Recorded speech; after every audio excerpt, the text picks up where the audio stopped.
இந்த போட்டோல இருக்கிறவரை பாத்திருக்கீங்களா? தெரியாது மேடம். சரி.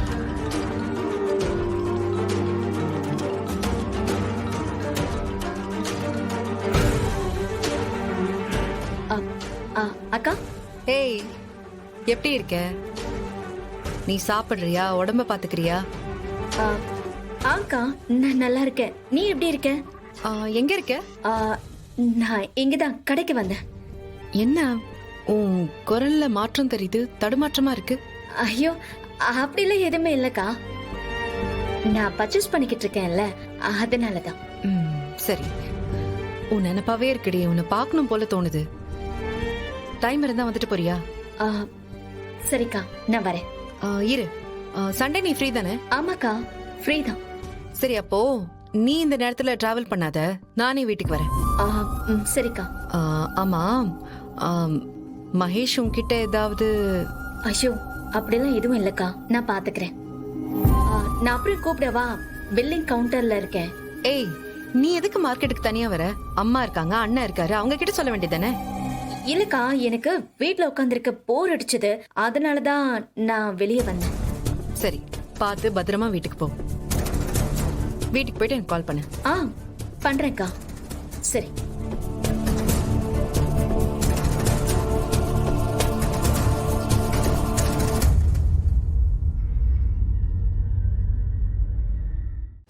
அத நான் கேட்கணும். நீங்க இங்க என்ன பண்றீங்க? அது வந்து நான் ஒரு வேலையை அங்க வந்தேன். என்ன வேலை? ஆபீஸ்ல தானே இருந்தீங்க? அது எனக்கு இங்க ஒரு டாக்டர் தெரியும். அடிக்கடி அவர்கிட்ட ட்ரீட்மெண்ட்காக வருவேன். என்ன ட்ரீட்மெண்ட்? அதான் எனக்கு உடம்புக்கு முடியலல்ல. நல்லா தானே இருக்கீங்க? இல்ல இல்ல அஞ்சலி, அது நீ என்னை விட்டு போனதுல இருந்து மன ரீதியா நான் நிறைய அப்செட்ல இருந்தேன். தனியா என்னால இருக்க முடியல. நிறைய யோசிச்சுட்டு இருந்தேன். இந்த மாதிரி நிறைய பிரச்சனை. அதுக்காக சைக்காட்ரிஸ்ட் ஒருத்தரை பார்த்துக்கிட்டு இருக்கேன். அவருதான் எனக்கு கவுன்சிலிங் கொடுக்குறாரு. அவர் இல்லைன்னா உன்னை பிரிஞ்சு வாழ முடியுமா அஞ்சலி? என்னோட லைஃபே மருந்து மாத்திரையில தான் ஓடிக்கிட்டு இருக்கேன். ஹாய் மகேஷ். இவர்தான் சைக்காட்ரிஸ்ட். இவரே தான் நான் சொன்னேன்ல, இவர்தான். டாக்டர், நீங்க எனக்கு ட்ரீட்மெண்ட் கொடுக்குறீங்கல்ல? இவங்க தான் என் ஒய்ஃப் அஞ்சலி. ஓ டாக்டர், இவங்க கிட்ட சொல்லுங்களேன். ஆமா மேடம், இவர் என்னோட பேஷண்ட் தான். எப்பன்னு சொல்ல முடியாது. அவருக்கு எப்பெல்லாம் தோணுதோ அப்பெல்லாம் என்னை வந்து பார்த்துட்டு என்கிட்ட கவுன்சிலிங் பண்ணிக்கிட்டு போவார். நீங்க அவர் கூட சேர்ந்துட்டா அவர் பிரச்சனை தீந்துரும் மேடம்.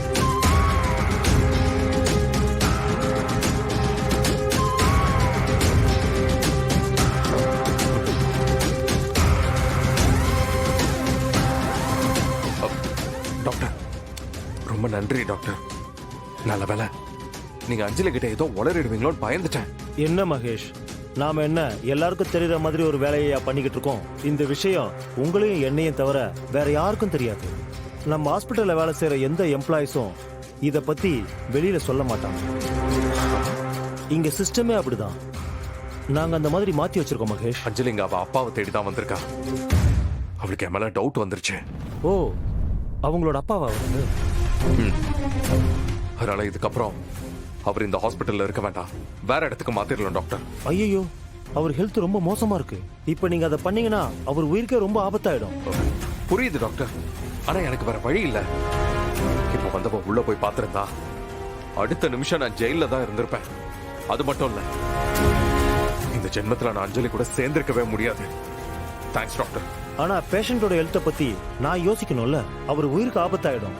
இப்போதைக்கு அவர் ஹாஸ்பிட்டல் அட்மாஸ்பியர்ல இருக்கிறது தான் நல்லது. என்ன டிஃபிகல்டிஸ் வந்தாலும் பாத்துக்குவோம். டாக்டர் ப்ளீஸ் வேண்டாம். நீங்களோ இல்ல வேற டாக்டரோ அவர் கூட இருந்து பாத்துக்கங்க. அது எனக்கு பிரச்சனை இல்ல, புரிஞ்சுக்கோங்க. ஆனா டேய், இப்ப இருக்கிற பிரச்சனைக்கு அதெல்லாம் ஒண்ணும் வேண்டாம், அப்புறமா பாத்துக்கலாம் விடு. அப்பா, ஒரு பெட்டு. வாட்டியா? நான் சொல்றேன்.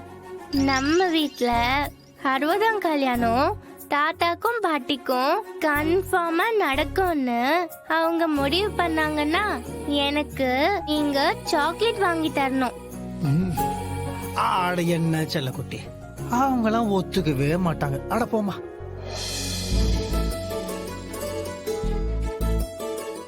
நம்ம வீட்டுல நம்ம பேச்செல்லாம் கேட்க மாட்டாங்க செல்லக்குட்டி. நம்ம பேசுறது கூட அவங்க காதுல உழாது. அந்த மாதிரிலாம் நாங்க பண்ண மாட்டோம். நாங்க வெளியே போறோம் அப்படின்னு கோச்சிட்டு போயிடுவாங்க. நான் சொல்ற மாதிரியே நடந்துச்சுன்னா நீ எனக்கு 2 உம்மா கொடுக்கணும். ஓகேவா? ஓகே. எனக்கு ஓகே.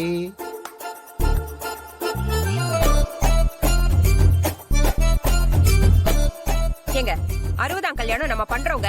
ஏய் என்ன சும்மா விளையாடிக்கிட்டு இருக்க?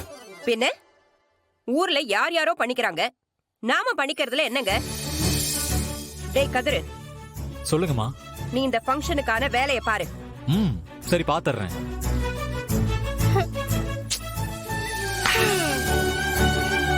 நீ சொன்ன மாதிரி நடந்துச்சு பாத்தியா? சாக்லேட். மீனா, இந்த கல்யாணத்துல எந்த குறையும் இருக்க கூடாது. ரொம்ப கிராண்டா நடக்கணும். நீங்க 2 பேரும் தான் முன்ன நின்னு இந்த கல்யாணத்தை நடத்தணும். வேற யாருக்கும் இந்த ஃபங்க்ஷன்ல இடமே இல்ல. யாரா இருந்தாலும் ஒதுங்கி நின்னுதான் பார்க்கணும்.